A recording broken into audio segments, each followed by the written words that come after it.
Gilbert Brutus Stadium at Perpignan for extra time in this magnificent pool of aces playoff, 22 all. Alec, who's your money on? Well, come on, I'm going to nail my colours to the mast. I'm going for Saint Esteve, but I think it's going to be very, very close, even after extra time. Well, that only leaves me with Carcassone, but it's a fair bet either way. And David Fress about to kick off for Carcassone. Referee not yet happy. I think what's happening, Keith, is the referee's just coming out of the bar. Actually, he's just having a quick brandy. He realises this is a very important game, and one mistake could be very, very costly.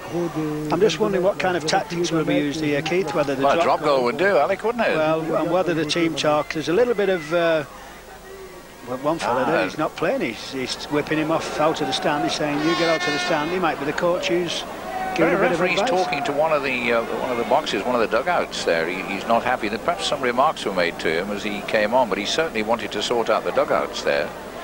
No, I think he may well be. That young gentleman appears to have figured it, whatever it is. He looks like Ben Johnson. I don't know about, one of the Carcassone subs. The kickoff, 22 all. We're into extra time. Ooh, Robinson it was who juggled with that. But we're into well, if I'd have been Ruiz, I'd have gone down. Yes, I think Ruiz should have done a sensible thing there. He's trying to gain a little bit of ground and probably release the ball. Castani. Saint Esteve in possession. Ruiz again. Gets the ball out this time. To front row forward, Bolshakov. Kedimi, the little chip kick, regathers, gets it out to Marginet. He's such a cool man. I mean, fiery in temper, but cool in his thinking. And he's also a very, very quick man. He's a very stocky little fella, and he's always there. Wherever the ball is, he's there. Oh, this is good. Wow. That again was Garcia, who's dropped a couple of passes, vital ones. Somebody has been left behind on the ground. As Carcassone now with possession in this period of extra time. Remember, it was 22 all after the normal 80 minutes. So both these sides looking to win in this extra time period and take home the title of minor premiers, minor champions before the major championship convenes. I don't think anyone would argue with either side. They have been the best in the past two seasons. The Ponte might argue, but they're now part of history.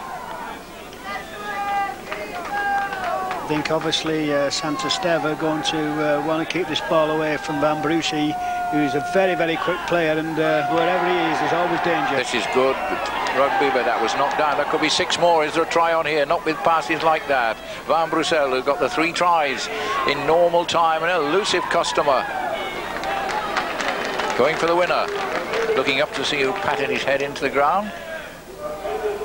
I think, Keith, Carcassone, instead of driving for the try, I think just drive the ball under the sticks. And 1 point, you know, at this moment in time, any team which goes in front will give them a tremendous psychological advantage. They're getting very close, Carcassone. That's Palanque. The skipper had a towering game, apart from spending 10 minutes in the sin bin with Cartier after a dust-up. Daniel Dive without cap. Without skull cap, getting it away. Well, will they go for a drop goal? Because in just a short period of extra time, it could be the vital difference. Dive, Krizmanovic, oh, a chance now. Oh, what a good tackle. What a super tackle on Bonnet.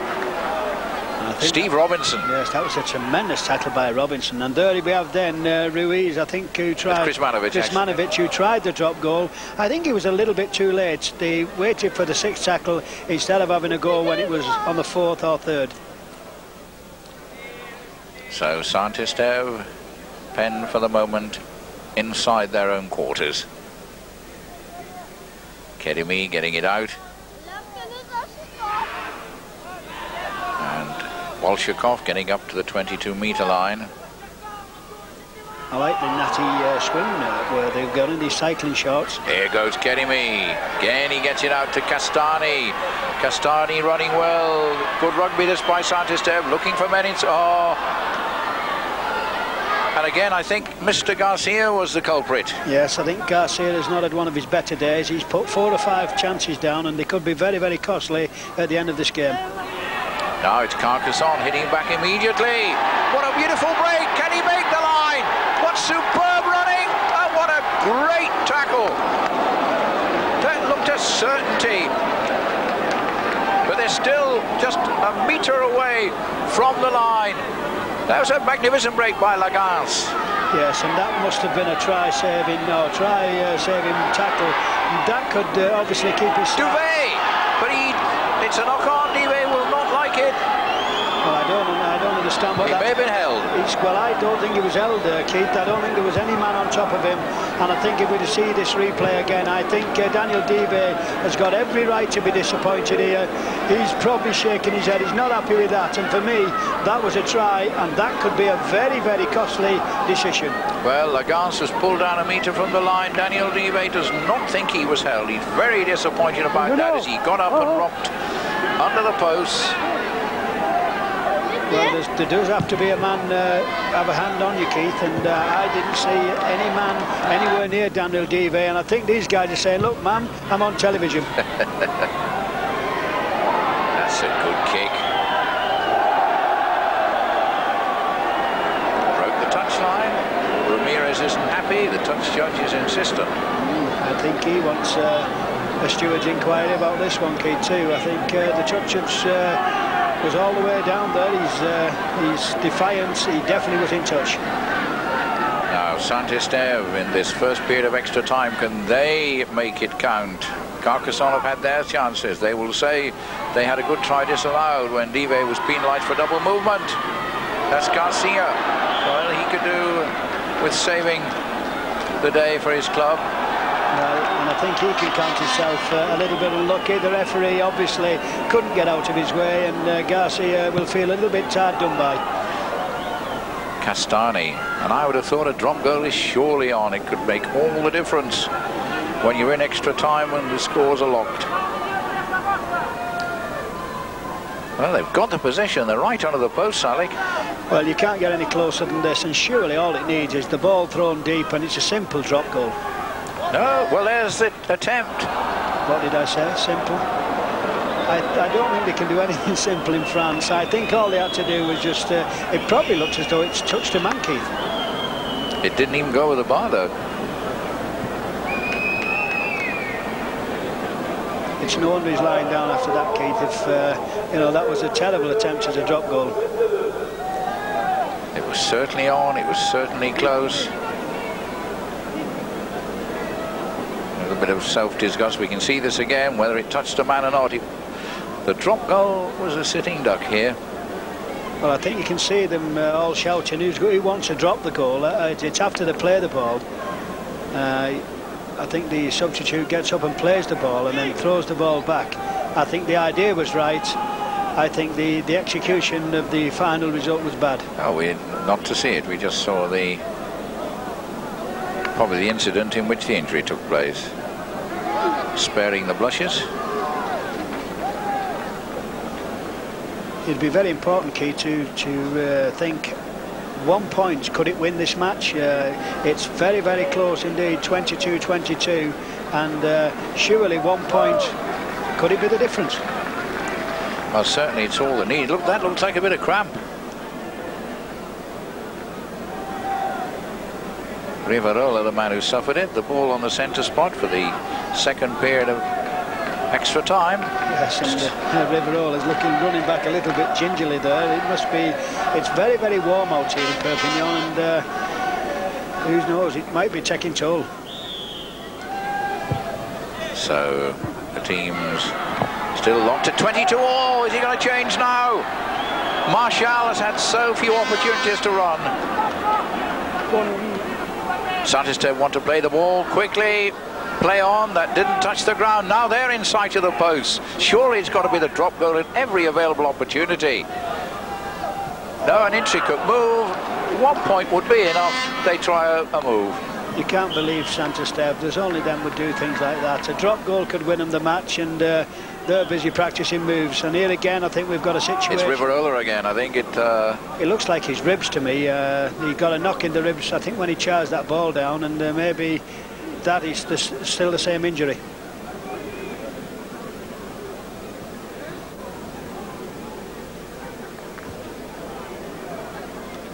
Yes, obvious bang, and while this is happening, certainly the French don't seem to have their drop goals system sorted out.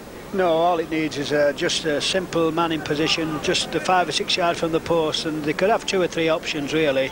They're not even thinking about things. Both sides want to score a try and make sure, but I've got a feeling that 1 point could win this match. Now we're having a look at the tackle, which caused, I think the injury had been caused before that, and this is the breakdown. It looks a little bit painful, doesn't it?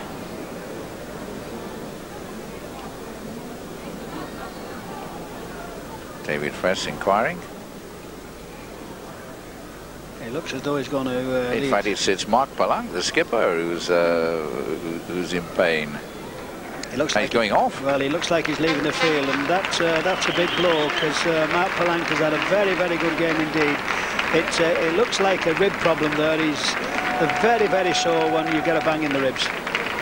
Yes, Mark Palank, who's had a storming game, a captain's game for Carcassonne, leaving the field, and in the event of this match being tied after extra time, Alec, I gather there will be a replay. Well, and Mark Palank could, of course, miss that. I think both sides really will be. It'll be a little bit disappointing if one side were to win it now, and but like you say, we've got 5 or 6 minutes left, and who knows? Substitution.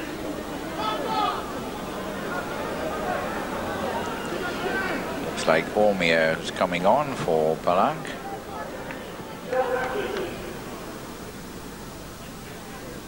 So quite a considerable hold-up. 22 all. We're in the second period of extra time. And that's the announcement that there will be a replay of the level after extra time. Yes, I think the supporters will be very happy about that. It gives the chance of another night out, and good game for both sides. Carcassonne. But a replay may not be necessary. We keep stressing it, that with just minutes of the second period to go, a dropped goal could do it either way. That's Goza for Carcassonne. What a great game he's had. He's had a very good game, but I think his hat has been on the floor more times than Goza has. I think he'll have to fasten it. No, he's had a knock on. Referee says no. Wozniak allowed to run with it. Good deep kick by Kuzmanovic. Carcassonne fans still happy. They haven't stopped waving those flags since the start. Divet. Van Brussel, the hat-trick hero of the 80 minutes. High tackle. Bukowski knocked down. Penalty given. I think Bukowski is saying, well, I did keep hold of the man, but it definitely was high. There's no doubt about that.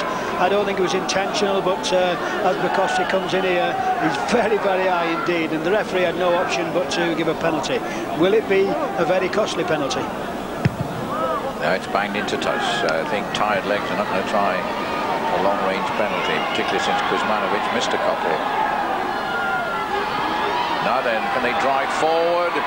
Get into position, if not for a try, for this elusive drop goal. They're over the 22-metre line. Carcassonne on attack.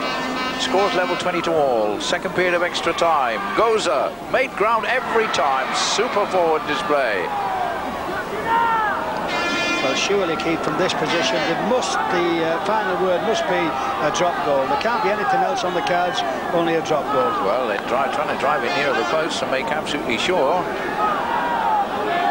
Ramirez is looking around who to give it to. Now it's on. Oh, is it? There's plenty of room.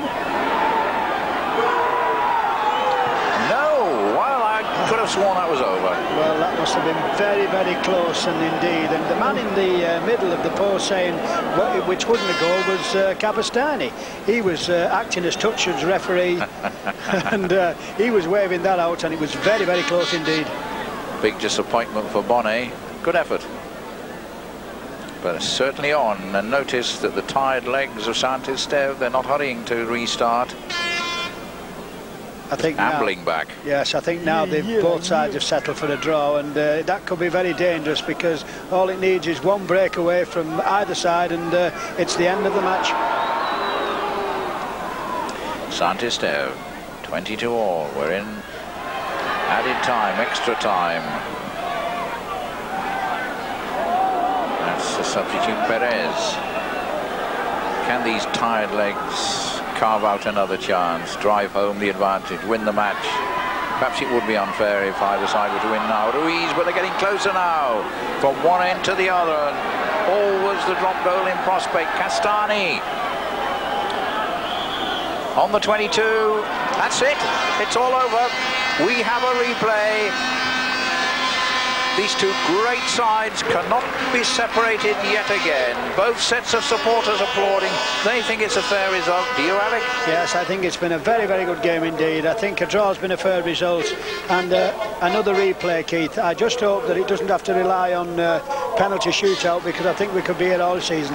Well, we will show that replay final in the Pool of Aces playoff on the 12th of November. And hopefully it'll be every bit as good and welcome. Now, that's Puigobert, a great name in French rugby league. Yes, and I'll tell you what, Keith, I bet you do wish that either side had him kicking goals. Certainly. Wonderful match, 22 all draw, all to play for again. Join us for it.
So after that sensational drawn game, the teams go back to the drawing board until November the 12th, when they'll be again embroiled in combat in an effort to break the deadlock in the TV Sport Rugby League Cup.